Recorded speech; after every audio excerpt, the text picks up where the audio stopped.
let's give Hagrid's Hut a back. How's it going, everyone? So I know I haven't posted much last couple of months, but today I wanted to show you my newest Alt Build mock. It is Hagrid's Hut, and as you can see, it is pretty much just adding a backside to the Lego set, which was originally just open. This is an alt build using 2 sets, so I just got 2 sets of the Hagrid's Hut, which are pretty easy to find, 20% off. Recently for Black Friday they were 50% off, so I picked up 2 of those and used only the pieces on those sets to add this backside. The instructions are on Rebrickable.com, so if you're interested in building this yourself, be sure to go over there and check them out. I will leave a link in the description for those. Not only will you get the PDF instructions, you'll also get a additional parts list. That way if you had one set of Hagrid's Hut and you didn't want to buy an entire another set, because it does come with a lot of minifigures, that way you can just buy the additional parts in order to enclose the backside. And here's a close-up of my Hagrid's Hut mock. As you can see, I doubled up the pumpkin patch for Buckbeak over here, so he has some more pumpkins to eat on while he's awaiting his impending doom. But obviously, most important thing here is the backside of Hagrid's Hut. That's obviously what this mock's all about. As you can see, I added some more panels that look pretty similar to the ones on the front. On the center of this big one here, you got a little storage area for some of Hagrid's items and tools and whatnot. And this entire backside is pretty sturdy here, as you can see. This one wiggles a little bit, and then this one kind of wiggles some here. This overhang is actually keeping this panel in place. However, the most important thing of this mock was obviously that it could be taken apart. So in order to take all this apart, we'll just lift up the roof sections to give us a little more access. Then you kind of just bend the corner of this panel around the overhang on the left there. This panel is connected up here on the right, which I'll show you on the inside. And then you just kind of put your hands behind here and push on the back side, kind of midway up on this center panel, and it'll pop off like that. And as you can see, this whole back panel comes off.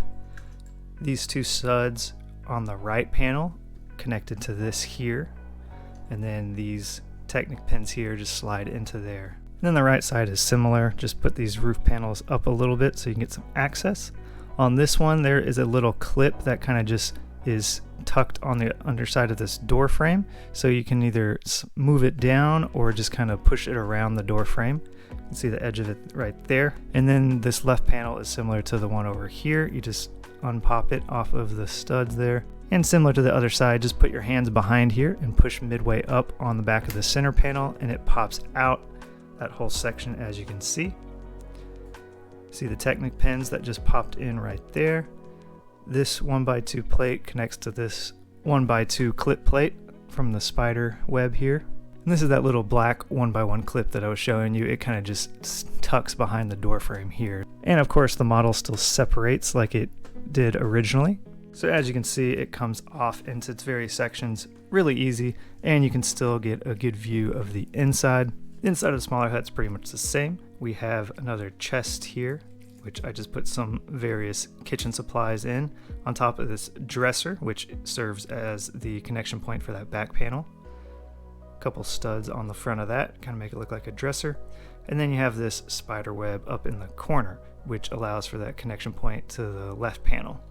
And the inside of the main part of the cabin is a little cozier. A few more chairs in here, along with this bench here, which provides for the connection point to its back panel.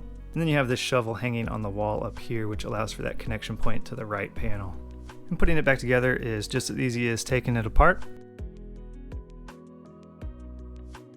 So there you go, guys. That is my Hagrid's Hut modification. Let me know in the comments what you thought about it, or if you've tried something like this yourself. If you did like mine, feel free to hit that thumbs up button to let me know.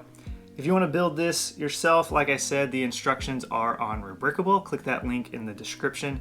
It'll take you over to it. This is actually my first Harry Potter set that I've built, I think. Well, besides the art one, which I've pretty much just used to make different map variations. But I do have other Harry Potter sets, and I do want to make my own alt builds on those in the future. So if you want to see those, be sure to subscribe to my channel so you won't miss them when they come out. Alright guys, y'all have a good day.